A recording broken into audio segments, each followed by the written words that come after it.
Buenas, people!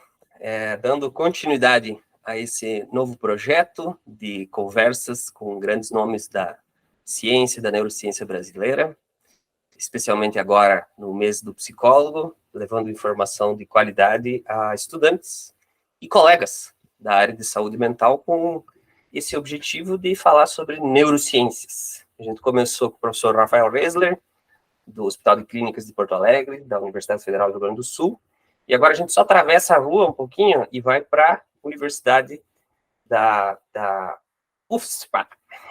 Daqui a pouquinho o professor Razia apresenta, mas é com grande prazer que eu divido com você a tela para conversar sobre neurociência aplicada à psicologia, com uma das grandes referências em anatomia, fisiologia, morfologia do sistema nervoso central aqui no Brasil e na América Latina, e eu não estou exagerando.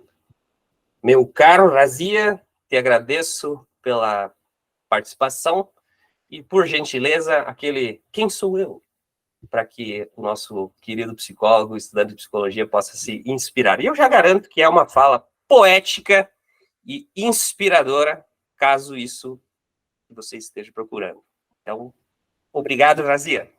Obrigado a ti, Ricardo. Então, queria também saudar a todos que nos veem, muito respeitosamente. Queria, antes de me apresentar, dizer que eu vejo com excelentes olhos e queria te parabenizar por essa iniciativa de poder abordar temas muito importantes que são científicos de maneira adequada.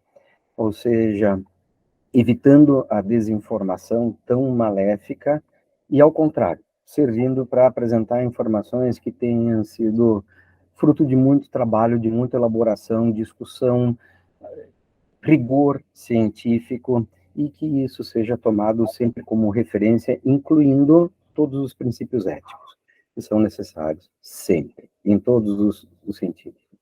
E os da cidadania, que nos acompanham como nação e como habitantes do mesmo planeta, historicamente. Então, eu sou o Alberto Antônio Razia Filho, eu sou professor titular de Fisiologia do Departamento de Ciências Básicas da Saúde da Universidade Federal de Ciências da Saúde de Porto Alegre, que é a UFSPA. Sou professor orientador do programa de pós-graduação em Biociências da UFSPA e sou professor de pós-graduação em Neurociências da Universidade Federal do Rio Grande do Sul. Eu tenho outras atividades, como revisor de periódicos científicos ou assessor científico em agências de fomento ou para universidades, em algumas circunstâncias também internacionais, de agências internacionais. E a minha área de atuação e a minha formação na pós-graduação, eu sou médico de formação, mas meu mestrado e meu doutorado foram em fisiologia geral, ainda bem, porque isso faz com que a gente tenha uma visão integrada de todas as partes do corpo humano. As partes foram divididas didaticamente, tal ensinamento cartesiano. E aí nós fomos estudando cada uma delas, porque assim se tornou um pouco mais fácil para nós. Dizer que é fácil quando a estrutura inerentemente é complexa, corre o risco de ser simplista, e isso ocorreu muitas vezes ao longo do nosso caminho. Mas também essa trajetória precisava de um primeiro passo. Então, essas divisões que foram feitas geraram especializações, mas eu tenho muita felicidade de poder dizer que nós estudamos na pós-graduação Fisiologia Geral. Com quem que você estudou Fisiologia Geral e onde, professor? Eu estudei na Universidade Federal do Rio Grande do Sul, no programa de pós-graduação em Ciências Biológicas, Fisiologia. Eu fiz o mestrado com um orientador que foi o professor Aldo Lucion, fiz o doutorado com a professora Matilde Achava. Durante esse período, nós tivemos aulas com pessoas magníficas. E nos congressos, nós encontrávamos pessoas magníficas. Por exemplo, o professor Maunick, que foi um referencial da fisiologia renal, nos deu aula. O professor César Timiaria, que é o pai de todos nós na neurofisiologia desse país, me deu a honra de conversar comigo e me ensinar. O professor José Antunes Rodrigues, que é o pai da neuroendocrinologia desse país, e que é uma pessoa maravilhosa de convívio, que me ensinou que conhecimento não é sinônimo de arrogância, muito ao contrário. E com ele nós aprendemos. Ou seja, eram as pessoas que escreviam os livros, né? Que escreviam os capítulos dos livros de fisiologia. Né? E eu tive possibilidade também de, viajando, estando em outros laboratórios, conviver com outros cientistas extraordinários. Né? Às vezes são momentos.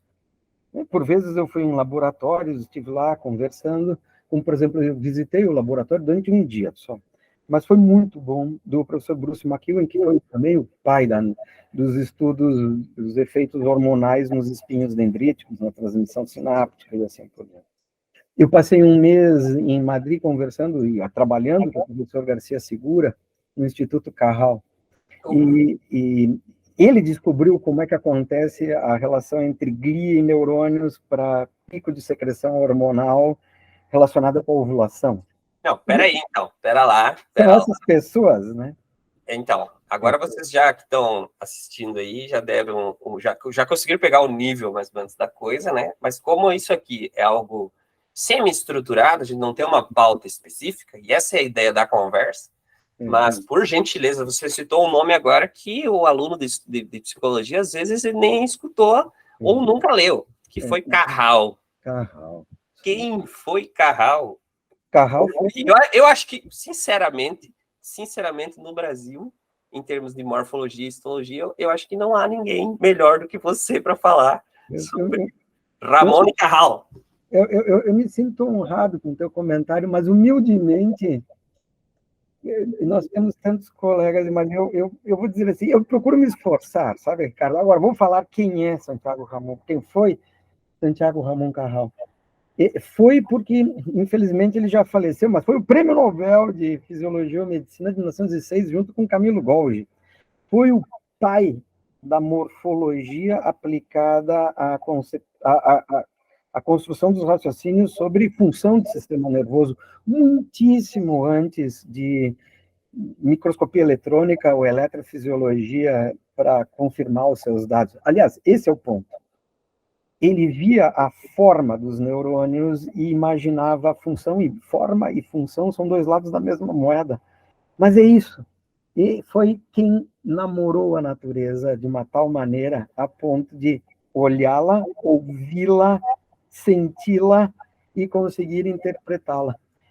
Ele publicou em 1909 e 1911 2 tomos, então, da histologia do sistema nervoso do homem e outros vertebrados. Nós estudamos nesse livro até hoje. Quando a gente fala que forma e função estão interrelacionadas, é dele. Quando a gente fala que os dendritos e o corpo celular, via de regra, recebem informação e o axônio transmite, é dele. Quando a gente fala que o axônio chega a um outro ponto, ali ele se termina e transmite algo para outro elemento, é dele. Claro que a gente tem dados com microscopia eletrônica mostrando que dendrito pode transmitir também informação. Sinapse dendrodendrítica existe, obviamente, mas essa é a regra, esses foram os pilares estabelecidos. Ele teve a genialidade de estudar animais em desenvolvimento. Ou seja, imagine se, por exemplo, o nosso encéfalo. Se a gente fizesse um corte e fosse seguindo esse corte, seria muito difícil de descobrir onde é que está esse axônio se projetando, se ele vai a longa distância. Mas quando se tem um embrião de um outro animal, tu pode, em uma lâmina, já ter alguma ideia. E assim ele foi construindo os raciocínios. Os desenhos dele são sensacionais, porque são capazes de botar desde a medula espinal até o córtex cerebral com flecha.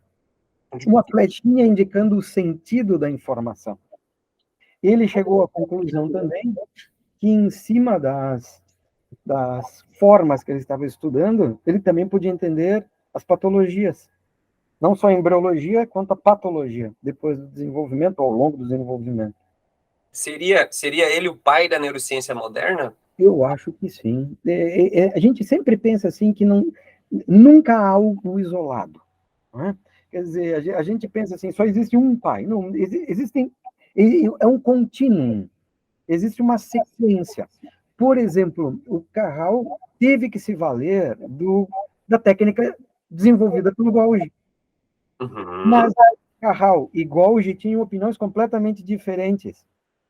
Golgi considerava que o sistema nervoso era formado por uma grande rede.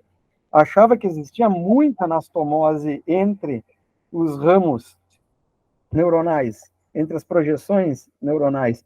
Se a gente pensar bem, Ricardo, tem, vamos dizer assim, herança dessa ideia até hoje. Porque se a gente diz que quando isso aqui está feito assim ou assim, forma uma rede, o diminutivo de rede é retículo.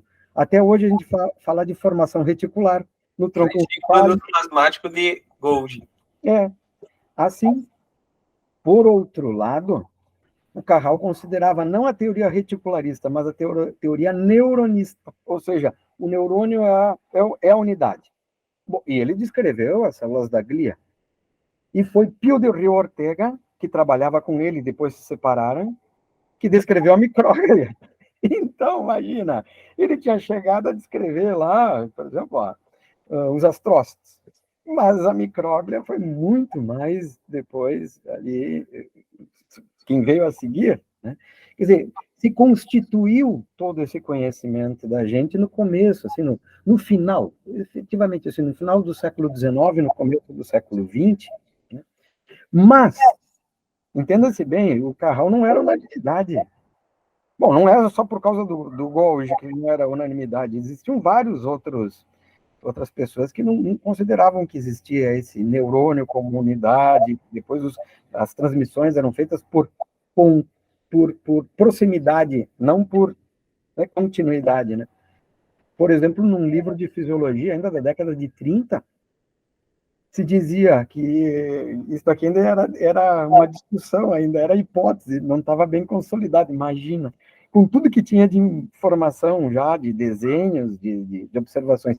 Foi com a microscopia eletrônica, na década de 50, que definitivamente se chegou à conclusão, olha, o axônio termina aqui, e aqui, na sequência, né, tem o próximo elemento. Aí sim se consolidou essa ideia como regra, né, das sinapses químicas. Claro que tem sinapse elétrica onde tem troca de citoplasma. No coração. E depende do animal, onde é mais frequente, menos frequente. E hoje a gente sabe que pode ter até M canais aqui, que talvez nem funcione exatamente como uma gap junction daquelas para transmissão elétrica, mas assim nós vamos nos raciocínios, né? Vamos caminhando dessa forma.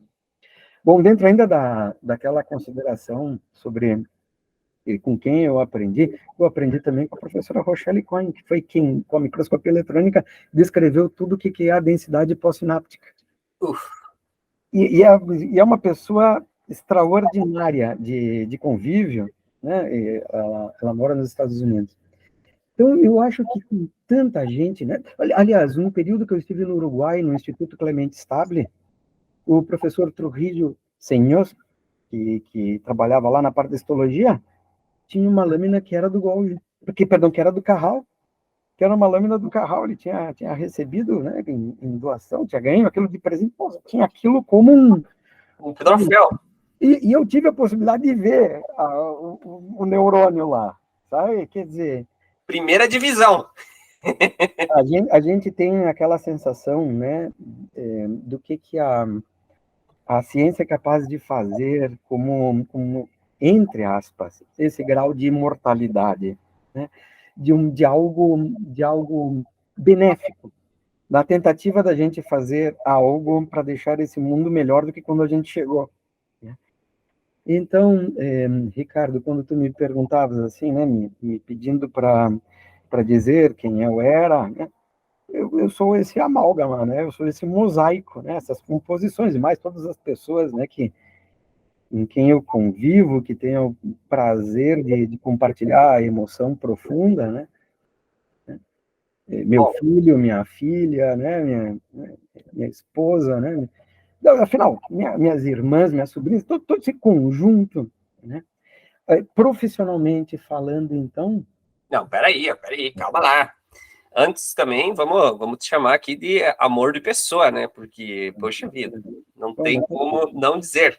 Mas antes de você me definir, eu adoraria ouvir agora como psicólogo, Sim. a tua definição de neurociências, já que você deu uma pincelada ali, eu te dei uma provocada no Carral, Sim. no hoje, Sim. mas me defina o que é o neurônio. Neurônio é uma célula muito especializada com uma história evolutiva relacionada com o desenvolvimento da vida nesse planeta, que se adaptou nos diversos animais para ter propriedades de conjunto, não só entre os neurônios, mas entre as células da glia e os vasos sanguíneos, e que é capaz de ter uma atividade elétrica como um código de vida e de função variável, que corresponde a quando se está tomando uma dessas células isoladamente, o seu código, mas quando forma circuitos, o código do conjunto, que pode ser que tenha propriedade muito maior que a simples soma dos elementos. Eu quero dizer assim. A fuselagem, o piloto, combustível, tudo isso nada voa. Nenhum voa isoladamente, mas em conjunto voa. Os circuitos passam a ter uma propriedade muito maior. Colocando-se mais células, especializando-se essas células até um determinado limite. Mas fazendo como se fosse um computador. Em vez de tu botar muitos computadores, daqui a pouco tu pega o computador e vai trocando as suas peças para deixá-lo com mais capacidade de processamento de informação.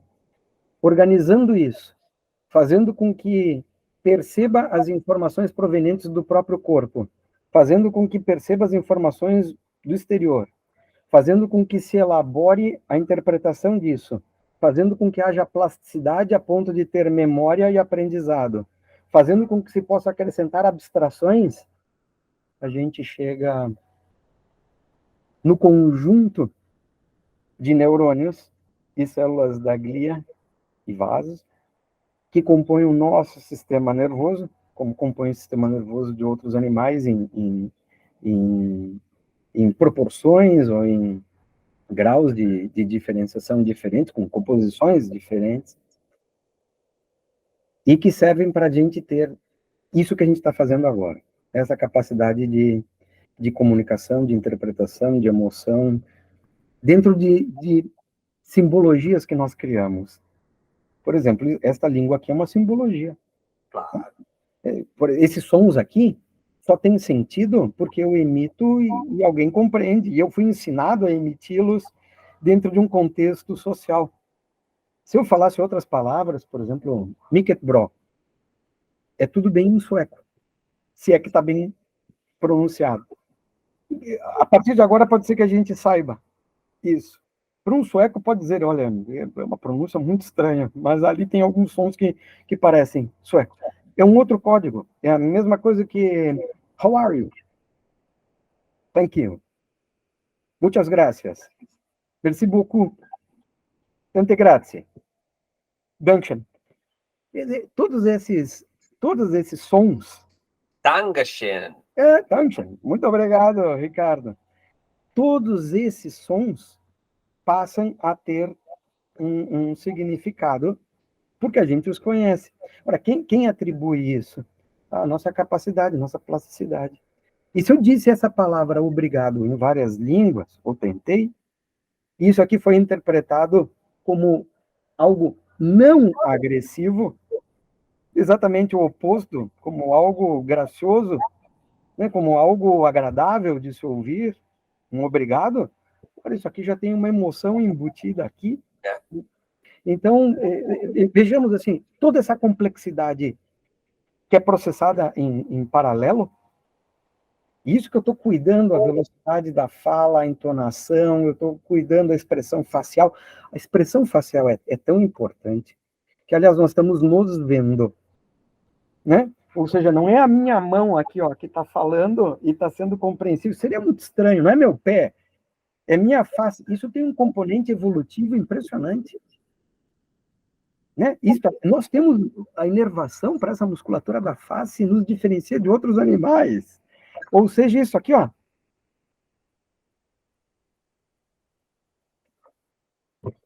faz com que a gente transmita muita informação. Não verbal.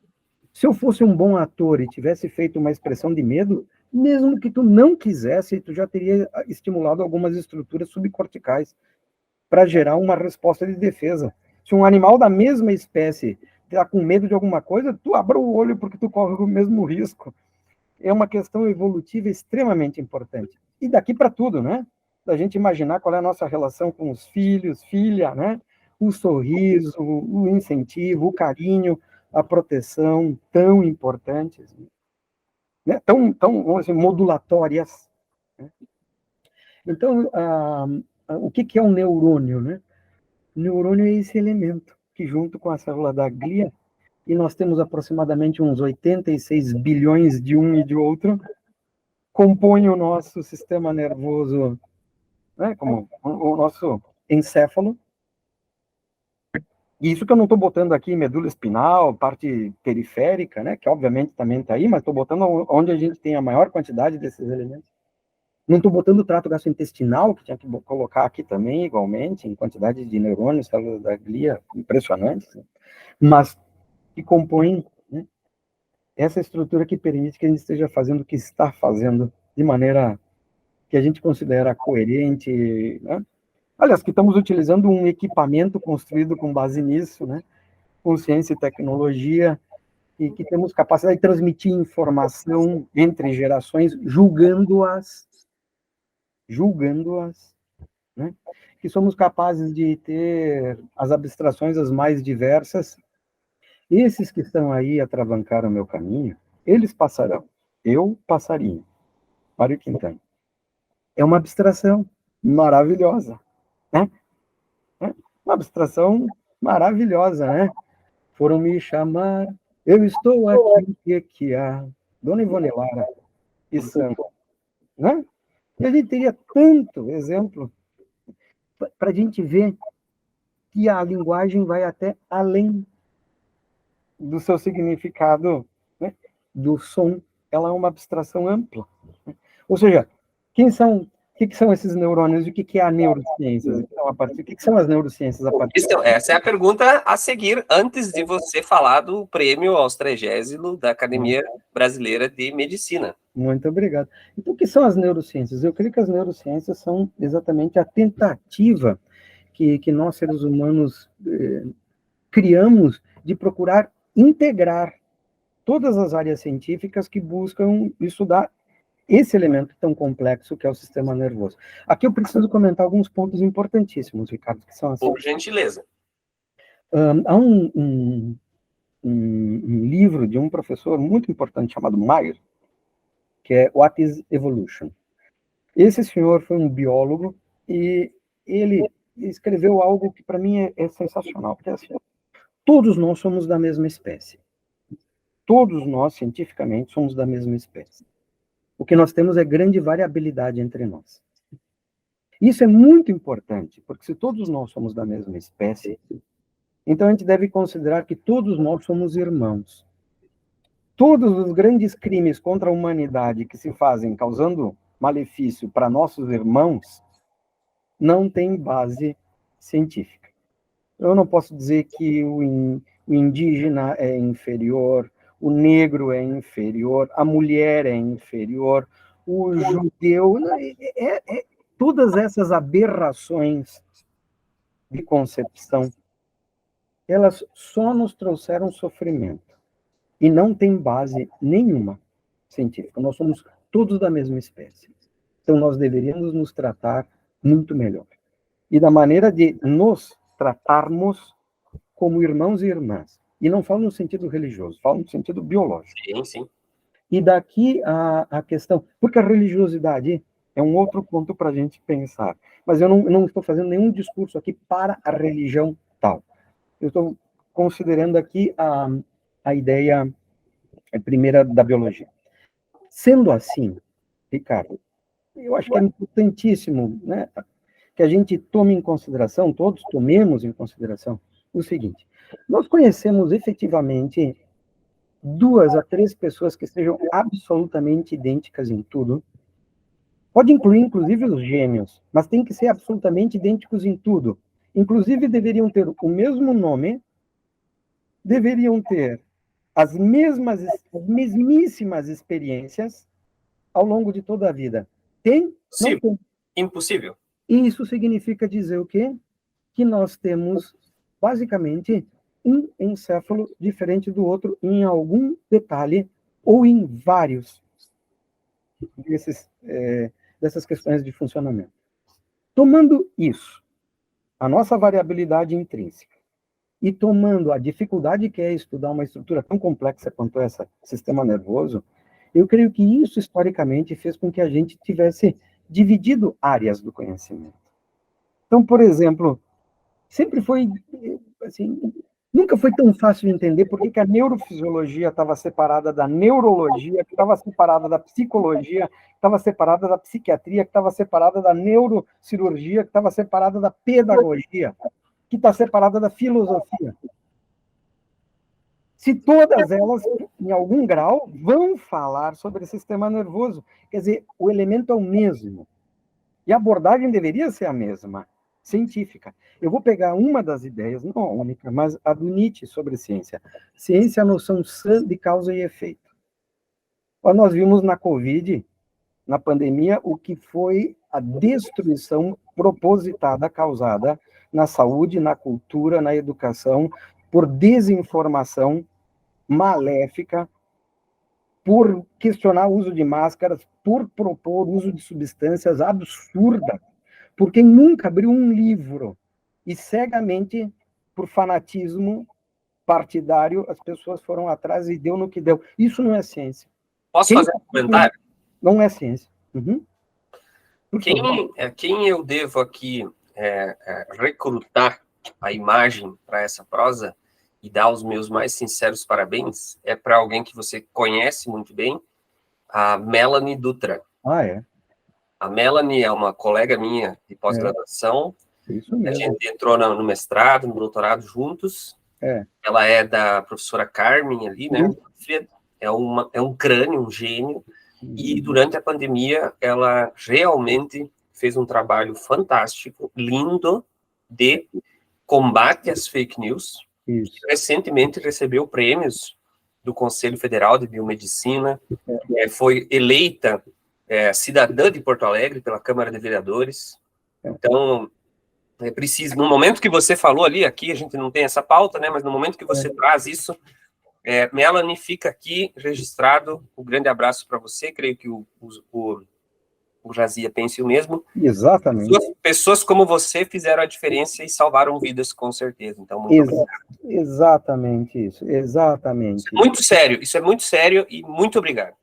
Isso é muito sério mesmo, porque nós sabemos ou imaginamos a pressão desumana que a Melanie deve ter sentido conforme todo negacionismo e todo tipo de estupidez existia. Inclusive, vão morrer 7, 8 mil pessoas, mas a economia não pode parar. Ora, você não venha ser um empresário de não sei o quê, ou querer vender qualquer outra coisa, pensando que você vai ter 7, 8 mil mortes no lombo e você acha que você está fazendo uma coisa boa. Quando a gente chegou a 700 mil, e isso tinha sido alertado pelos cientistas de maneira muito capaz.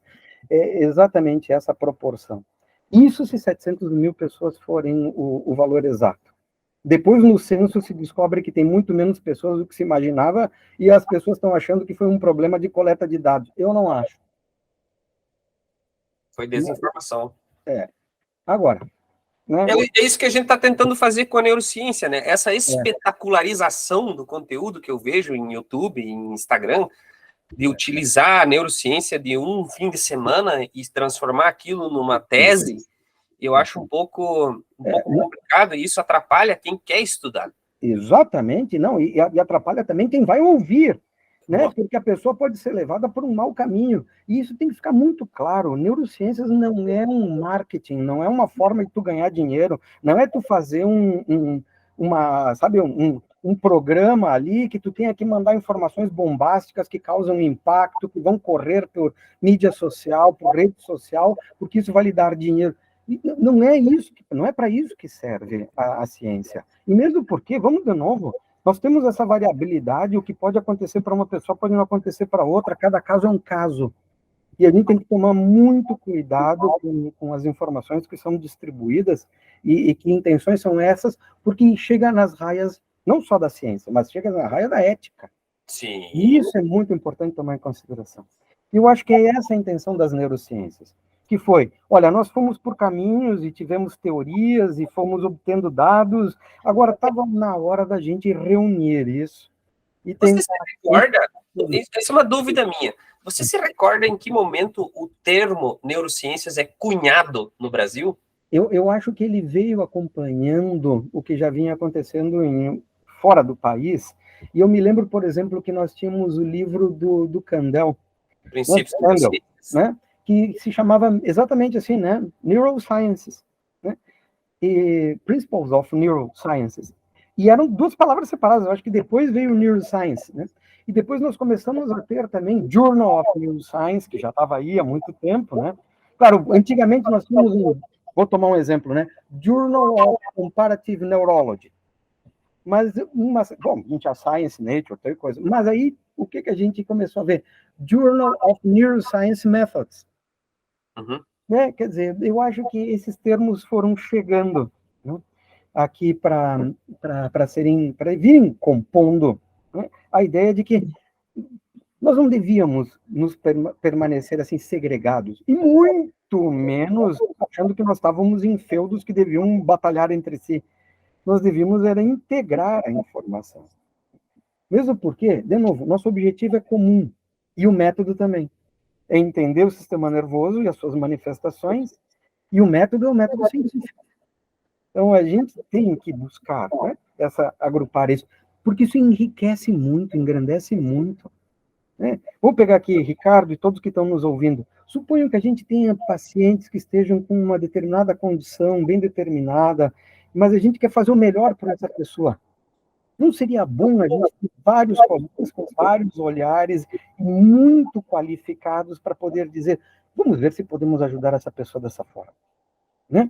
Suponha. Essa lógica, eu consigo fazer um comentário, isso é bem legal, porque quando a gente está numa cidade grande, é muito difícil a logística para interligar vários profissionais, fazer um trabalho multidisciplinar de ponta, como os livros, os artigos sugerem, né?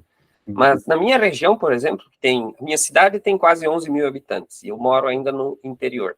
Então, aqui, em uma hora, eu consigo me deslocar para várias cidades próximas, que me permitem, por exemplo, fazer uma avaliação domiciliar, uma visita escolar, uma visita técnica no trabalho, uma avaliação individual, né? Então, tu consegue coletar dados de diferentes formas e conversar com diferentes profissionais para pensar em personalizar uma forma de tratamento, né? Que é o ideal. Sim. Só que a gente muitas vezes fica preso na realidade logística e, claro, de custos que isso envolve para realizar esse tratamento de ponta. Mas eu percebo que em cidades grandes, isso se limita aos grandes centros de pesquisa, né? Ou universidades ou alguns centros específicos, né? Eu acho, Ricardo, que ainda é preciso ainda dizer o seguinte, e ainda depende da boa vontade das pessoas. Né? Ainda depende da boa vontade e da predisposição para interagir que as pessoas têm.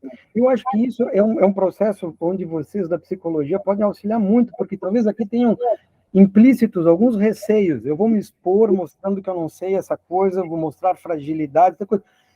Esqueça isso, você está na frente de um enorme desafio que é entender sistema nervoso no século XXI, com toda a informação que tem, com tudo que está sendo publicado diariamente, com todos os dados que tem. A gente precisa de muita informação aqui. E não é inteligência artificial que vai nos substituir.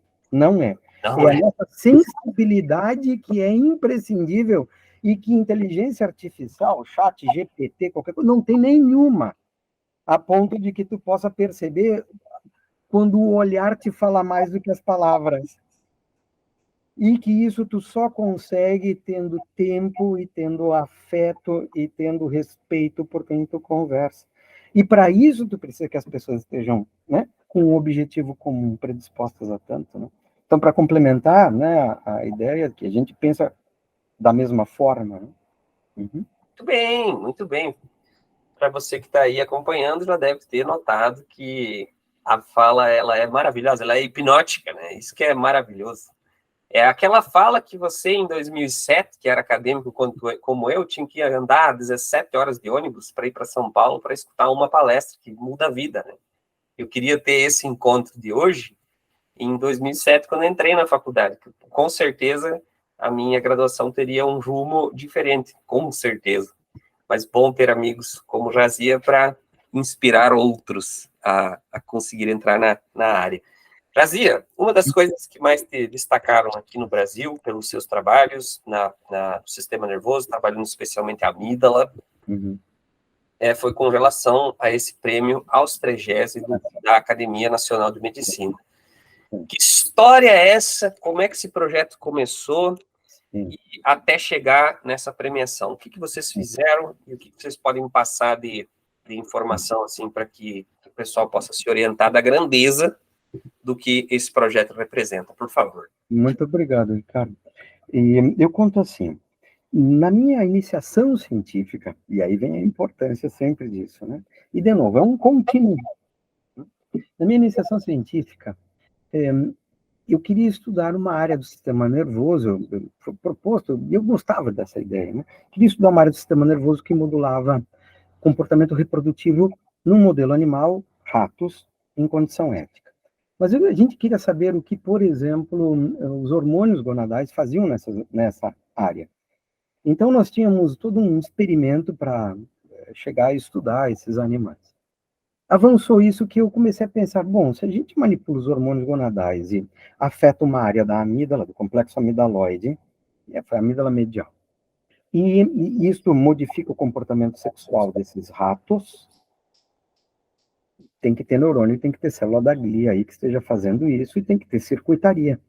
E aí fui estudar toda essa circuitaria, fui estudar quais eram os neurônios. Muito bem.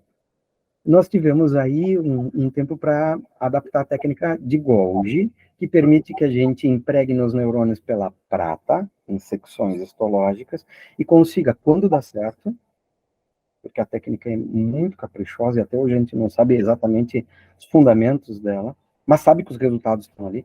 Quando dá certo, a gente vê os neurônios com uma coloração mais escura, contrastando com um fundo mais claro. Então, é como se a gente estivesse olhando uma árvore contra o horizonte, com o fundo horizonte. Então, tu vê os galhos da árvore, isso aqui são os dendritos. O corpo celular está colocado ali, depois tu pode ou não identificar adequadamente onde está o axônio. De acordo com as variações dessa técnica de Golgi, pode-se ver mais ou menos axônio, mas também lembremos o seguinte, quando tem bainha de mielina, ela serve como um isolante, aí não tem substância química nenhuma que por fora consiga marcar bem. Tem técnica histológica para ver mielina, especificamente, então é uma outra técnica associada, né? E se vê muita dessa mielina e sua variação, por exemplo, ao longo do desenvolvimento cortical humano. Vamos só lembrar que a mielina, a bainha de mielina no axônio serve justamente para aumentar a condução da transmissão de sinais, né? Exatamente isso. E hoje a gente sabe que ela é extremamente complexa a ponto de ter sinapse axomielínica, que modula o quanto tem de mielina e modula a velocidade dos circuitos. É impressionante. Não seria isso, por exemplo, a justificativa para a plasticidade axonal emitir colaterais? Essa pode ser uma das possibilidades. Me fez pensar agora. Essa pode ser uma das possibilidades associadas. E daqui a gente põe plasticidade, põe reabilitação para pensar. Quantos colaterais cada axônio tem, em média? Vai depender muito da localização, não, tudo mais. Mas agora, vendo esse lance de plasticidade mielínica, será que ela não está envolvida? Não, Ricardo, tu tem toda a autorização para sair, para viajar nas ideias, elaborar hipóteses. Assim é a ciência mesmo. Assim não, e eu estou realmente perguntando, aqui não tem pauta, eu estou desarmado. Não, mas é assim que surge mesmo, né? Para quem está nos ouvindo, assim surgem as hipóteses. Depois nós vamos ter que provar muito bem provado. Mas vou dar um exemplo, só para ter uma ideia de onde nós estamos também hoje. Nós sabemos muito bem que tem uma via com neurônios que projetam axônios da substância negra do mesencéfalo até os núcleos da base, parte deles a gente chama de estriado, via nigro-estriatal, que libera dopamina e cuja degeneração, historicamente, se descreveu como uma das bases da doença de Parkinson. Acontece que a terminação de um desses neurônios lá no estriado tem tantos ramos colaterais, mas tem milhares de ramos colaterais axonais, que aqui se identifica uma coisa. Para manter isso funcionando, vivo e funcionando, é uma demanda metabólica impressionante. É um estresse oxidativo, o que impõe, por vezes, também vulnerabilidade. Então, pode ser que daqui a gente consiga também, hipóteses atuais, entender parte desse processo da doença de Parkinson pensando nessa questão inerente que esses neurônios têm. Porque a grande pergunta é o seguinte, mas por que não acontece alguma coisa lá com a célula granulosa no cerebelo? Pode acontecer outras coisas lá, mas talvez tenham vulnerabilidades, neurônios especializados diferentes, relacionando sempre dois lados da mesma moeda, forma e função. Né? Bom, mas então, voltando aqui para a ideia, nós tínhamos, né, feito a técnica de Golgi lá para ratos, começamos a estudar os neurônios e descobrimos que tinha uma diferença entre machos e fêmeas na estrutura dendrítica, principalmente de umas pequenas projeções que os dendritos têm, chamados de espinhos dendríticos. Meus queridos espinhos. Isto aqui é como se fosse o quarto grande elemento dos neurônios. Tinha dendrito, Razia. Axônio e espinho. Não, Razia, a minha vida mudou. Mudou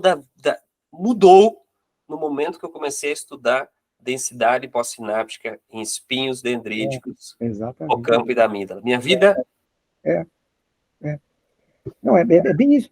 Só para que alguém esteja nos ouvindo, possa imaginar o que é. Esse é o local preferencial de transmissão sináptica, de recepção de informação. A maior parte delas é excitatória. Depois, a parte inibitória tem outros locais estratégicos, mas nesta aqui é excitatória. Ou seja, a gente pode alterar a voltagem e daí funcionamento celular, mas tem tanta sequência molecular, bioquímica, em um espinho, que ele é um mundo à parte. Já foram consideradas aproximadamente, estimativa, entre 400 a 500 moléculas diferentes, estruturas diferentes nos espinhos. Não quer dizer que cada um tenha tudo isso, mas a gente começa a imaginar o que a natureza fez ao longo desses milhões de anos de evolução. Ou seja, em vez de botar 500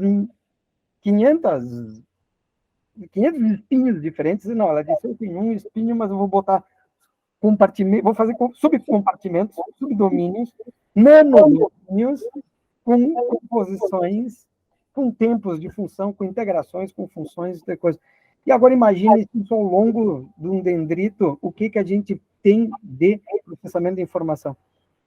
Por exemplo, nós encontramos em hipocampo humano alguns neurônios que têm centenas de micrômetros de comprimento. Imagina o que pode acontecer em cada um desses segmentos.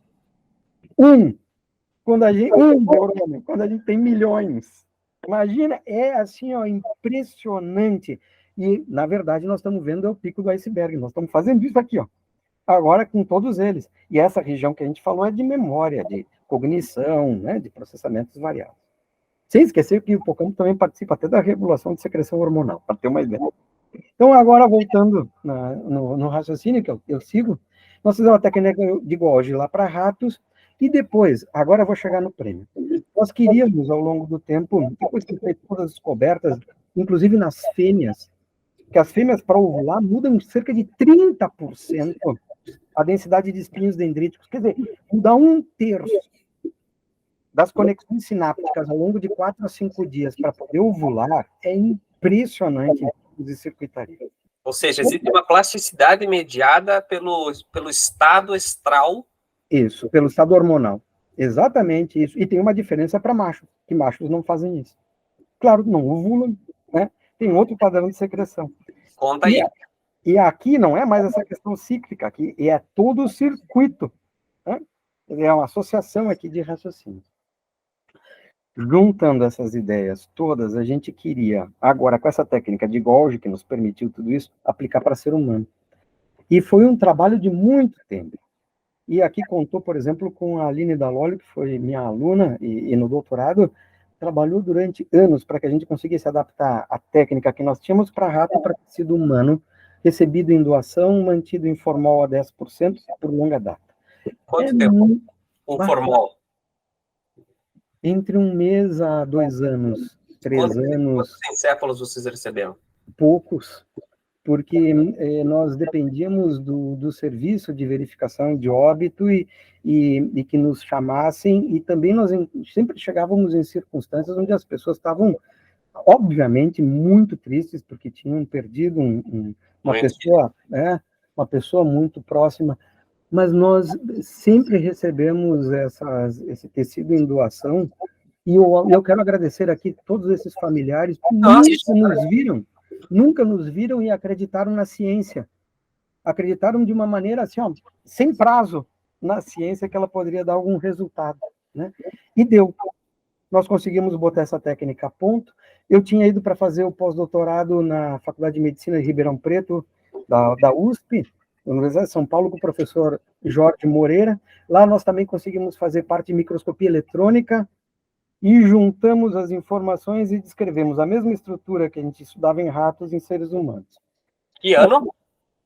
Isso foi, assim, ali pelo... Em que ano vocês descobriram em ratos e em que ano vocês conseguiram aplicar em humanos? A gente tinha alguns dados, assim, em 1998, 99, para ratos. Em 2004 teve mais dados sobre espinhos dendríticos, seguimos com esses dados em diante. Em 2010, a gente publicou essa adaptação da técnica de Golgi para tecido humano. A partir daí, nós começamos a coletar dados. Em 2013, nós temos os dados sobre a amígdala medial humana, e nós seguimos coletando dados porque tinha um detalhe muito importante. O Carral dizia assim: há sorte para quem faz pesquisa, há sorte para quem está no laboratório fazendo pesquisa. Mas tu tem que estar no laboratório para que a sorte possa te sorrir, possa te ajudar. E dentro desse contexto, claro, quando a gente tinha uma secção histológica de uma área de interesse, vamos dizer, esse núcleo aqui específico, a gente tinha todo o tecido ao redor, que também tinha resultado. Então a gente, entre aspas, vou criar um neologismo, a gente formou uma laminoteca, uma biblioteca de lâminas, uma laminoteca, que é uma forma de dizer o seguinte: nós temos muitos dados para observar. E a gente foi, Ricardo, agora vai chegar no prêmio, para estudar uma parte, um outro núcleo da amígdala, do complexo amidaloide humano, que é uma estrutura subcortical, no lobo temporal anterior, que se chama núcleo cortical da amígdala. E ele é chamado assim pela citoarquitetura e porque começa a ter neurônios piramidais. Ou, que a gente vai dizer assim, ó, pyramidal-like, similar a piramidal pelo aspecto de um dos seus dendritos. Então, o neurônio piramidal é chamado assim porque o corpo celular é aproximadamente triangular, ou algumas vezes um pouco mais ovoide. Vocês caracterizaram, se eu não me engano agora, se não me falha a memória, vocês caracterizaram os tipos de neurônios, né? Isso, exatamente. E aqui com todas as reconstruções tridimensionais de imagem, para poder justamente ter essa ideia da morfologia plena. Em Porto Alegre. Sim, é o nosso laboratório. Show de bola. Aqui, né, o corpo celular, os dendritos que estão na base, por isso basais, e um que se dirige aqui na parte do ápice desse triângulo, dessa pirâmide tridimensional, que é o dendrito apical. Ora, o dendrito apical pode ser mais longo e depois se dividir, ou pode ser mais curto e então se dividir. Existe aqui uma proposição de que se ele é mais curto e aqui se divide, ele podia ser um pyramidal-like, um similar ao piramidal. Tomando em consideração que esses neurônios piramidais são a maioria no nosso córtex cerebral, no neocórtex. E é no alocórtex onde está o hipocampo. Neo é novo, alo é mais antigo, mas isso aqui é córtex cerebral. Agora, encontrar neurônio piramidal em estrutura subcortical nos chamou muito a atenção. Por duas razões. Nós não temos isso nos núcleos da base, que também são subcortical. Não temos isso no hipotálamo, nos núcleos do hipotálamo, que também é subcortical. Não temos no cerebelo, não temos no bulbo, não temos na medula espinal. Ou seja, a gente começou a pensar que nós estávamos enxergando, historicamente, evolutivamente, o início de onde começam a aparecer os neurônios piramidais. E fomos ver que eles eram um pouco mais rudimentares no início e iam ganhando mais forma até se transformar nos elementos primordiais para a elaboração de informação no hipocampo formação parahipocampal, no halocórtex, e nos diversos lobos cerebrais. Neurônio piramidal pode corresponder a 3/4 de todos os neurônios que a gente tem no córtex cerebral, mas não lá no núcleo cortical da amígdala. E o que me chamou a atenção? Desde a graduação, quando eu estudei neurologia, e depois nos estágios que eu fiz em neurologia como doutorando, né, antes da graduação, me chamava a atenção que os dados de doença de Alzheimer mostravam que tinha degeneração em estrutura subcortical. E essa estrutura subcortical, por exemplo, era a amígdala. E eu nunca entendi exatamente isso. Eu sabia desse relato, mas eu não entendi o porquê. E esse é o bom da fisiologia. A gente sempre quer fazer a pergunta por quê e para quê. E a gente não sabia. Eu comecei a pensar que se os neurônios piramidais têm a quantidade que tem no córtex cerebral, mas começam aqui nessa estrutura subcortical e vêm para essa alocortical, neocortical, eles fazem parte de um contínuo de desenvolvimento filogenético, ontogenético, morfológico, funcional e patológico. Tá, mas me descreva um a um esses níveis aí para quem não entende. Perfeitamente. Filogenético quer dizer ao longo da escala evolutiva. E isso é muito interessante, porque nem todos os animais têm, por exemplo, o córtex cerebral bem desenvolvido. E isso aqui também demonstra que existem partes, por exemplo, no rato, como um modelo experimental que é um mamífero, né? Por exemplo, a gente tem análogo do que seria a amígdala em tartaruga, para ter uma ideia. Mas, por exemplo, eu estou pegando um mamífero, olha o salto que a gente dá, né? Onde é que nós estamos na evolução? Eu entendi. E eu não estou querendo dizer que a tartaruga não está bem desenvolvida, está super desenvolvida para o que ela é.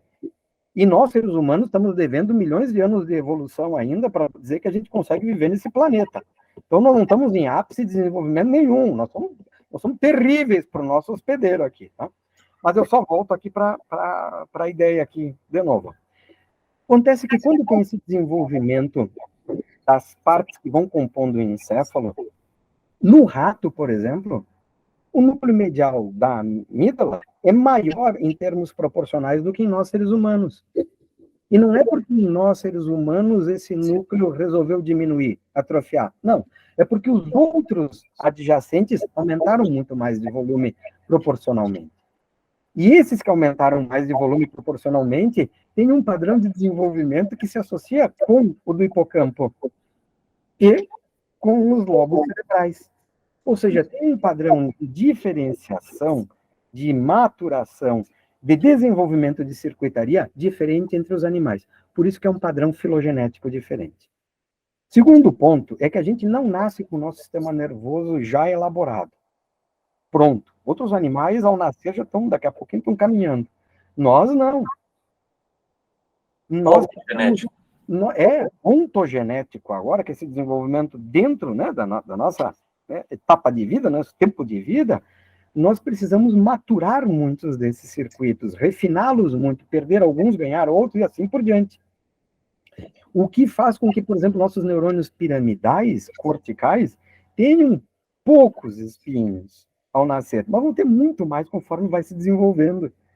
E, por exemplo, se associa muito isso com as habilidades que nós vamos desenvolvendo ao longo desses primeiros meses, poucos anos de vida, e vamos passar modulando esses espinhos a vida toda. Uma proporção vai ser fixa, porque a gente não pode perder a base de funcionamento do nosso sistema nervoso. Outro vai ser muito plástico, em cima do que a gente pode mudar algo. E isso é muito importante. Então, tem um desenvolvimento ontogenético, que tem relação com a forma morfológica. Morfologia. Já tem a ver com a estrutura desses dendritos, número de espinhos, distribuição, se são mais proximais, mais distais, forma, tem várias formas, tem um contínuo de formas, e tamanhos, e funções. E funções, aí a parte fisiológica. Claro, que tudo isso aqui está interligado para a transmissão sináptica, isso é circuitaria, processamento de informação dentro de circuito. Que não deixa de ser uma forma de se definir a neurociência, inclusive. Exatamente. Né? Nós podemos estar pegando só retratos do que a gente quer ver, né? Eu quero ver a manifestação aqui em cima, né? Eu quero saber daquela base lá embaixo. Eu quero saber da parte de biologia molecular disso tudo. Eu quero saber da parte genética. Eu quero saber da parte eletrofisiológica. Mas é todo um conjunto. É só a nossa visão que pode ser, né? O mosaico está aí. A gente escolhe se quer olhar só uma pecinha ou se quer ver as peças integradas. O detalhe é que a gente ainda está botando todas as peças. A natureza já pôs, mas a gente está descobrindo. Não é que a gente esteja inventando, a gente está descobrindo, de maneira honesta, científica, as peças. Aí, veio a ideia também. E se nós temos uma função, ora, quiséramos nós que nunca tivéssemos perda de função. Mas nós temos, infelizmente. E tem, por exemplo, um tanto alteração de desenvolvimento, como neurodegeneração, como agressões do tecido nervoso pelas mais diversas causas, álcool, né? Etanol, por exemplo, né? Drogas ilícitas, quer dizer, tu tem muito que pode causar dano aqui no tecido nervoso, tá certo? E aí o que a gente fez? Penso, ora, vamos mostrar com a técnica de Golgi como são todos esses neurônios piramidais, desde onde a gente encontra e onde a gente não encontra. Vamos mostrar como eles se desenvolvem, como eles vão aparecendo nos mais diversos locais. Vamos mostrar os espinhos dendríticos e vamos mostrar tudo isso num contínuo subcortical, alocortical, neocortical. Vamos fazer todas as integrações e vamos mostrar imagens em 3D desses neurônios girando no espaço para enxergar. Eu aceitaria esse trabalho como presente. Caso você quiser me mandar, eu aceito. Então, olha, não só faço isso, vou dizer assim, Ricardo, ele é um presente que está aberto para todos. Ele foi publicado lá na Frontiers in Neuroscience, pelo meu sobrenome Razia, com S, Filho, e todos os colegas que estão ali, maravilhosos, que contribuíram para isso. 2021, ele está em acesso livre. Boa. Por favor, deem uma olhada no material complementar. Supplementary Material Figures, alguma coisa assim. Dá para entrar em cada um deles e eu vou dizer, vocês se preparem. Olha, vocês podem escolher o que vocês quiserem. Eu recomendaria que fosse de noite. Desliga as luzes, deixa a tela aqui, só aperta aqui e vê o neurônio girando. É assim, ó, um deslumbramento. Ah, eu quero ver, eu quero ver. Não, porque deixa eu contar o que a gente entende. Ó. Suponha que a minha mão esteja assim, ó. Ou se eu vou girando ela assim, ó, ela fica nessa posição. Isso significa muito em termos de volume. Porque se eu tivesse axônios passando aqui, ó, transmitindo informação, só pegaria nesse dendrito. Uhum. Se eu tivesse aqui, ó, pegaria em muitos dendritos, certo? Mas se eu tivesse assim, ó, já pegaria em poucos dendritos. Quer dizer, a gente começa a ter ideia, ó, aqui, esse dendrito recebe conexão de 2 axônios. A gente começa a ter ideia de circuitaria. Você, dentro dessa analogia, posso estar errado, mas é o que você também chama, pelo menos na memória, quando a gente estuda a memória, nesse sentido de matriz extracurricular, de matriz extracelular, perdão, e também das perineuronal nets. Isso. Seria exatamente isso? Aqui elas vão entrar em ação. Porque até agora eu estava comentando só... Perineurais, né? Isso, até agora a gente estava pensando somente neurônio com neurônio. Mas se a gente imaginar que nesse conjunto aqui, ó, eu vou botar... Aliás, eu vou pegar isso aqui, ó, porque essa aqui é uma bela representação, ó. Vou botar isso aqui, ó, como se fosse um grande... vamos dizer assim, a grande extensão que os prolongamentos astrocitários fazem. Vamos lá, ó. O Razia está fazendo um número de mágica aí agora para vocês. Exatamente, ó. Então aqui, ó. Então a gente vai poder enxergar, ó, qual é a cobertura astrocitária que tem nas sinapses e vai começar a imaginar o que os neurotransmissores vão ficar ou restritos ali ou passar por essa rede até outra sinapse ao lado. E quanto isso aqui, ó, pode fazer isso, ó, se retrair ou se expandir. Ou se ela for mais expandida, quantos desses elementos aqui ela pega? E que rede é essa? Que a gente sabe, inclusive, que é diferente entre machos e fêmeas em ratos. Impressionante. Agora, volta aqui ainda, e isso tem muita relação com plasticidade. Sim. Quando está transmitindo informação. E onde é que está? E onde que está agora essa matriz extracelular? Aqui, ó.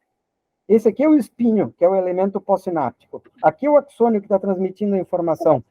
Eu vou botar aqui, ó, essa caneta para fazer o papel dessa matriz extracelular, assim, ó. Mas isso aqui é uma coisa impressionante, porque a gente pensaria o seguinte: por que a natureza vai querer botar alguma composição entre o elemento que está transmitindo, está lançando um neurotransmissor, em direção ao elemento pós-sináptico? Por que ela vai botar uma barreira? Que é inevitável. Se tu botar alguma substância aqui, tu tem uma dificuldade para transmitir informação. Quando tu quer transmitir informação, a única resposta que a gente pode ter é: a natureza está pagando o preço dessa maior resistência para ter uma plasticidade a mais. E é isso mesmo. E aqui a gente tem mais um lugar para modular a sinapse. Se a gente já tinha a possibilidade de modular a sinapse no elemento pré-sináptico, axônico, por exemplo, no elemento pós-sináptico, espinho dendrítico, ou tronco dendrítico, ramo dendrítico, ou corpo celular, ou início de axônio, ou melina agora. Se a gente já tinha essa possibilidade, se já tinha todo aquele mundo, tanto aqui dentro, né, dessa parte terminal do axônio, como um mundo aqui dentro do espinho, em termos moleculares e em termos, né, de possibilidades de funcionamento, a gente ainda tem matriz extracelular. E se a gente ainda tem matriz extracelular, tem toda essa capacidade junto com as células da glia, astrócito, oligodendrócito, micróglia, para poder fazer modificação desse funcionamento. Dá no que dá. Ou seja, quando a gente elaborou tudo isso, e nós submetemos à Academia Nacional de Medicina, isso, os colegas lá, muito gentilmente, consideraram que a gente merecia um prêmio que é concedido, eu acho que entre cada 4 ou 5 anos, na área da neurologia ampla, e consideraram que a gente haveria de receber esse prêmio aos Tregésilo, que foi um dos pais da neurologia no país. Eu imagino o orgulho. Nossa, eu vou contar para vocês, porque eu acho que isso merece. Aí eu chorei, né? Eu chorei de felicidade, porque talvez a gente que tenha sobrevivido a tantas campanhas de descrédito em relação à ciência, de forma secular, né? O crime que é botar fogo em livros, né, científicos, e o quanto, né, a gente se esforça anonimamente, quando, por exemplo, podem considerar que a hierarquia de valor é se você joga futebol, se foi contratado para jogar, né, não sei em que país do Oriente Médio, você vai ganhar R$ 1 milhão por dia. Eu teria um compromisso ético violento em ganhar R$ 1 milhão por dia com gente passando fome. Sabendo que tem médicos sem fronteira, sabendo que tem gente que está tentando evitar queima de florestas e cerrado, destruição de Pantanal. Eu teria muito problema de ficar acumulando somente um monte de zerinho na minha conta de uma maneira extremamente egoísta, sabendo que isso contribui para fulminar o lugar onde eu estou e os meus irmãos e irmãs. Quando eu sei que tem gente morrendo de fome, quando eu sei que tem gente morrendo de doença por falta de saneamento básico, eu teria muito problema de ter um relógio cravejado de diamantes para ser vendido e recomprado em qualquer lugar do planeta, sabendo que tem gente que não tem um pão. Eu não sou representante de um país, não sou nem representante da minha espécie. Não, a minha espécie, que é a mesma de todo mundo, minha espécie é a mesma espécie daquelas pessoas que são solidárias. A minha espécie quer fazer coisas que sejam significativas para muito mais gente. Isso eu herdei da minha mãe. É. Isso eu com certeza herdei dela, de verdade. A paixão por estudar peguei do meu pai, mas esse proativismo, esse fazer sem esperar, fazer por gosto, né? Isso eu tenho dela. Então, nossa homenagem respeitosa aqui, Ricardo, a ela e a ti, a teu pai. Minha mãe está no artigo meu, eu coloquei ela no artigo como agradecimento. A gente publicou o trabalho sobre esquecimento, né? Ela realmente participou. Então, nada mais justo do que estar lá com a dona Zelma, eternizada na Nature, no nosso trabalho sobre esquecimento. Mas Razia, sei que você tem outros compromissos e eu gostaria de, nessa parte final, fazer uma pergunta que me causa certo espanto em determinados momentos, por saber que cursos de graduação, instituições de ensino superior, particularmente as privadas, elas têm adotado ultimamente duas políticas institucionais que eu discordo com o maior respeito possível, mas o que vem acontecendo são disciplinas de neuroanatomia, disciplinas de anatomia e fisiologia, sendo condensadas em pouquíssimos finais de semana ou ainda retiradas da grade curricular de psicologia.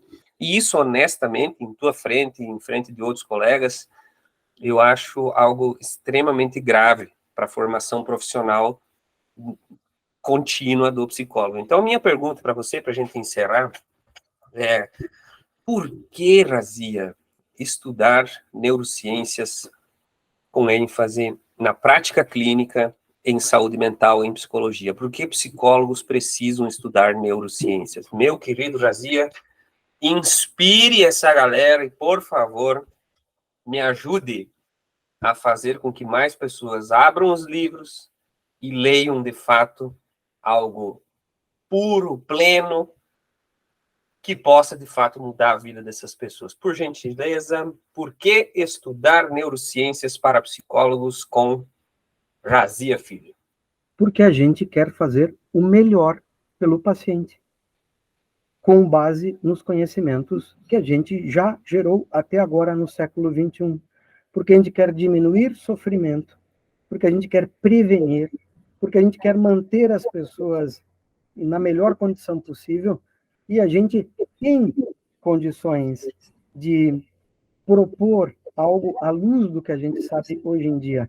Retroceder, deixando de estudar o que a gente tem, é o oposto de uma formação adequada. É ir exatamente ao contrário. É como se eu dissesse, a gente poderia chegar até a Lua com um foguete. Não, mas eu quero subir em cima de uma banheira e quero chegar até lá. Você não vai. Agora, a gente tem tecnologia de foguete. Por que você não quer estudar isso? Por que retirar todo o conhecimento sobre como se constrói o foguete, como fazer com que ele chegue até a Lua? O que eu sei de física espacial para poder fazer com que haja chegada do foguete lá? Então, esses retrocessos, eles não são salutares em termos de possibilidade de compreensão do que existe no mundo.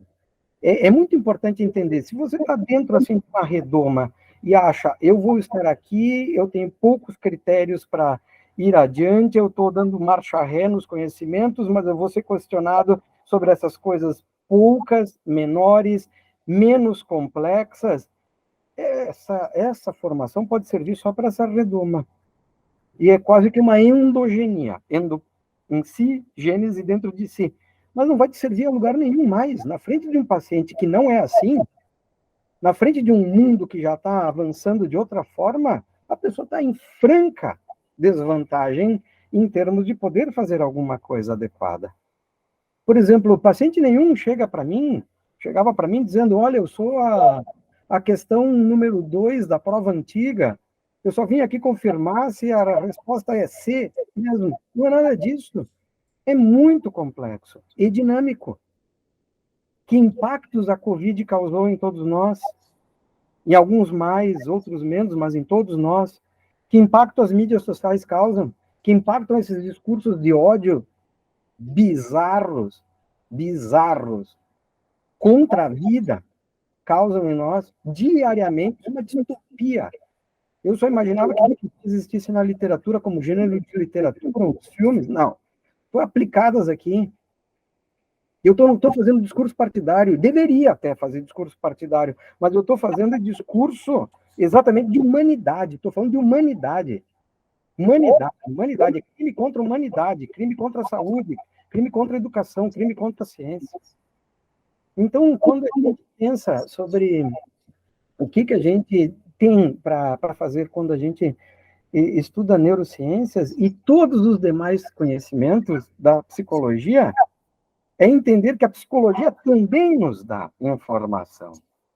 E a gente também deveria estudar psicologia dentro da área das neurociências como um todo, porque a gente se propôs a fazer essa integração, como falado no início. Tanto é que existem as neurociências comportamentais, clínicas e cognitivas. E é para isso que a gente... Bom, nós somos exemplo do que é essa integração, né? Nesse momento, nós estamos fazendo exatamente isso que nós estamos botando como um discurso, não há nada de hipocrisia, é a exemplificação clara do que nós estamos fazendo. Né? É isso que a gente propõe. Por que estudar essas neurociências?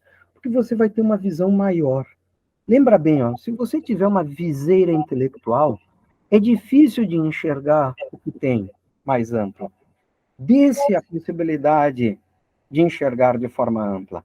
Vá ler o mito da caverna do Platão, lá na República do Platão. As pessoas estavam todas elas, né, acorrentadas, vendo a projeção de sombras no fundo da caverna. Claro que tu vai ter um sábio que já viu muita coisa, que inventa muita coisa, que interpreta muita coisa, que se transmite a informação entre geração assim. Mas deixa um daqueles sair dali e ver, na verdade, o que existe. Então, não seja um desses acorrentados voluntariamente ou involuntariamente. Estude muito, e não estude só neurociências. Mas se você pudesse citar pelo menos 3 livros, pensando agora no aluno ali que está no primeiro período, segundo período, 3 livros básicos de neurociências, quais seriam? Eu acho que eu diria assim... Para psico. Sim, eu acho que eu pegaria o livro do professor Lent, de 100 bilhões de neurônios. Uhum. Que agora está com um ponto de interrogação, porque a gente sabe que é um pouco menos a partir até dos dados deles, né? Mas era naquela época, e a ciência tem essa beleza, né, de ir se aprimorando. Eu acho que eu pegaria esse livro. Eu pegaria. Eu vou dizer assim, ó, vai ser vão ser assim, ó, 2 sugestões agora. Uma, eu pegaria, por exemplo, o livro do Kandel, ali dos princípios de neurociência, para saber, olha, daquele livro mais básico, olha aqui onde é que está a coisa. Está nesse ponto. E eu pegaria a última edição, especificamente. Eu tenho ela. Eu creio que agora é 2021. E eu pegaria esse aí. E pegaria vários capítulos. Não ficaria só num. Eu integraria as informações. E terceiro, eu pegaria o Histologia do Sistema Nervoso do Homem em Seres Humanos, do Ramon e Cajal, de 1909, 1911, para inspirar e dizer como pôde este homem, há mais de 100 anos, fazer todas essas elaborações. Porque isso instiga na gente. Essa vontade embora Freud tenha descoberto, Freud enquanto neuropatologista na época, Freud tenha descoberto o conceito de sinapse 5 anos antes do Sherrington, né? Não sei se você recorda dessa história. E por mais que tenha os avanços desde então, né, permitem hoje a gente ter acesso a materiais de ponta mesmo. Esse livro do Cajal, ele está na URGS? Bom, eu vou te dizer o seguinte, que eu ganhei de presente a edição em francês da professora Mathilde, que faleceu. Sim. E teve um professor... bom, em algumas bibliotecas a gente encontra isso solicitando mesmo. Porém, a gente teve uma tradução para o inglês, em 1995, por Swanson. Isso a gente encontra mais facilmente em mercados na internet. Uhum. E por vezes, eu creio talvez que alguma coisa pode se encontrar como PDF, mas eu não sei as licenças, eu não sei os direitos autorais. Eu sei desses caminhos aqui. Sei que, por exemplo, algumas bibliotecas onde a gente pode estar afiliado podem te dar acesso às versões digitais, né? Mas eu faria essa recomendação. Gostaria também de contar que nós devemos ter um livro sobre espinhos dendríticos que sai agora em setembro pela Springer Nature. Exatamente assim. Como editor? Sim, a professora Maria Elisa Colcanhoto e o professor Oliver von Bohlen und Haubach, da Alemanha. E não me chamaram para ajudar, agora eu vou chorar. Mas a gente já descobriu que é um trabalho para a vida inteira e mais 6 meses. Então, nós vamos fazer a segunda, a terceira, a quarta edição, e tu pode ter certeza que se por acaso começar a tremer um vaso aí atrás, sou eu te convidando para fazer a 10ª edição também. Nós vamos estar sempre envolvidos nisso. Tá bom. Suas considerações finais, meu amigo Razia, um prazer enorme conversar com você, como sempre. Mas, por gentileza, inspire psicólogos antes de finalizarmos, por favor. Eu queria, então, primeiro agradecer a atenção de todos, queria te agradecer, Ricardo, pela gentileza do convite, muito fraterno. Queria dizer que foi igualmente uma satisfação poder conversar aqui, e a todos que nos ouviram, a todos os psicólogos, psicólogas, psicólogas que nos ouviram, eu gostaria de dizer, façam o melhor que vocês puderem, pensando muito na pessoa. Troquem de lugar com o paciente. Sintam o que ele sente. Eu ouvia, quando era médico, que a gente devia ter distância dos pacientes e tentar não se envolver. Eu acho que naqueles pacientes em que eu pensei que eu podia tentar fazer alguma coisa mais, eu estudei muito até o bordo do que a gente conhecia. E quando descobri qual era o bordo do conhecimento, eu descobri o que a gente podia pesquisar. E quando eu não sabia também como pesquisar, eu fui conversar, e fui pensar, e fui ver o que a gente tinha para fazer. Procurem sempre manter a sua saúde também. Cuidem da sua condição física, da sua condição mental. Cuidem de ter, sabe, de cultivar o amor. Esse mundo está precisando urgentemente de amor. Lembrem que a gente mora, todos nós moramos no mesmo planeta. Não tem como descartar lixo, não tem canto. Terra não é plana, não cai do bordo e vai parar no espaço. Nada do que a gente fizer para esse planeta. Nós todos estamos interligados nessa questão. Procurem ser fraternos. Procurem lembrar que nós todos somos da mesma espécie. Lembrem que fragilidades temos todos nós. Virtudes também. Eu não sei nada de quando plantar milho. Não sei nada de quando plantar batata. Não sei nada de como viver na floresta. Eu teria muito a aprender com os indígenas. Eu não sei nada de cultura de alguns povos, eu sei muito pouco de culturas de alguns povos, eu tenho muito a aprender, apesar de ser um doutor na minha área, com doutorado e tudo. Conservem a humildade. Não há sinônimo de conhecimento relacionado com a arrogância. Ninguém precisa de um cartazinho escrito chefe intelectual. Isso vem ao natural. E não é que tenha que ter, é que a gente vai ficar muito feliz de poder compartilhar o que a gente sabe. E vai ter humildade de dizer que tem coisa que não sabe. No dia que a gente achar que não sabe, a gente vai estar tendo um problema sério. Então, a gente tem muito o que fazer. Cultivem as artes, a cultura. Cultivem arte e cultura. Ouçam música, toquem música. Sabia que você ia vir com Iron Maiden.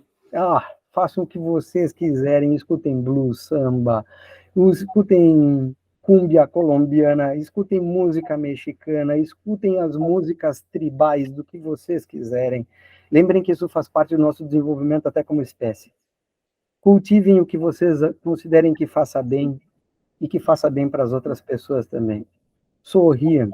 Lembrem também que era um ensinamento, né? Quando a gente puder curar, a gente cura. Quando a gente não puder curar, a gente ameniza. Se a gente não puder amenizar, a gente ainda consola. A gente sempre tem o que fazer. E procurem também, sabe, também serem consolados. Né? Existe uma prece que diz que procure mais consolar que ser consolado, mas procurem ser consolados também, porque ninguém é de ferro. Procurem também, sabe, todo o afeto que nos fundamenta. Conversem muito e aproveitem esse tempo de vida tão curto que a gente tem, que não sabe quando termina. Beijem muito as crianças. Brinquem com as crianças. Passa muito rápido. E se transformam em adultos. E a gente vai ficar a maior parte do tempo da nossa vida, se der, como adulto. E vai ter um período em que a gente vai ser velho. Velho a gente começou a ser no momento da fecundação. Mas vai ter um dia em que talvez doa um pouco mais as costas, não tem problema nenhum. Tá tudo bem. Isso só acontece para quem está vivo. Então vamos cuidar dessas coisas todas, sabe? Que a gente possa um dia dizer, puxa, eu vivi e tentei fazer o meu melhor. E que quando a gente morra, as pessoas guardem uma lembrança tão boa da gente, que talvez a gente nunca morra. E eu diria, para finalizar, abram os livros, abram os artigos e se apaixonem com essa fala inspiradora do professor Jazia. Jazia, muito obrigado, de coração. A ti, muito obrigado, João.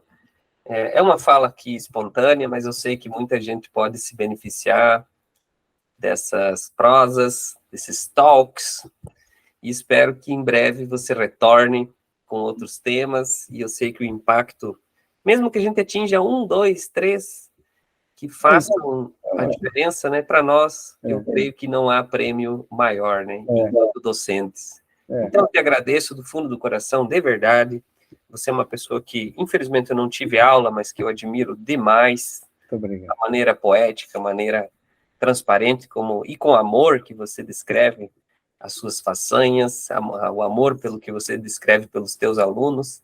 Isso é algo maravilhoso, é maravilhoso. E eu acho que isso tudo é um mérito, uma consequência natural daquilo que você plantou. Então, muito obrigado, de verdade. Sinta-se abraçado aí em Porto Alegre. Muito obrigado. Vai um abração daí.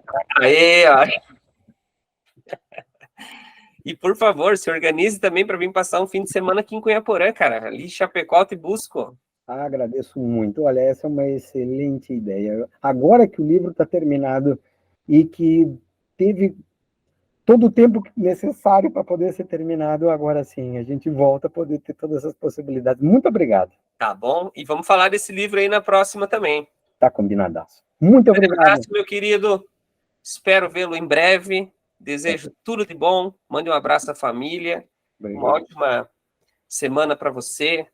E espero que novos psicólogos e estudantes de psicologia parem no tempo, reflitam sobre isso e passem, por favor, a estudar anatomia, fisiologia, morfologia e, claro, neuropsicologia. Esse foi o Saxer Talk, o segundo episódio, o primeiro com o Rafael Resler e agora o segundo com o professor Alberto Jazia Filho. Muito grato, nos vemos na próxima aventura. Até mais!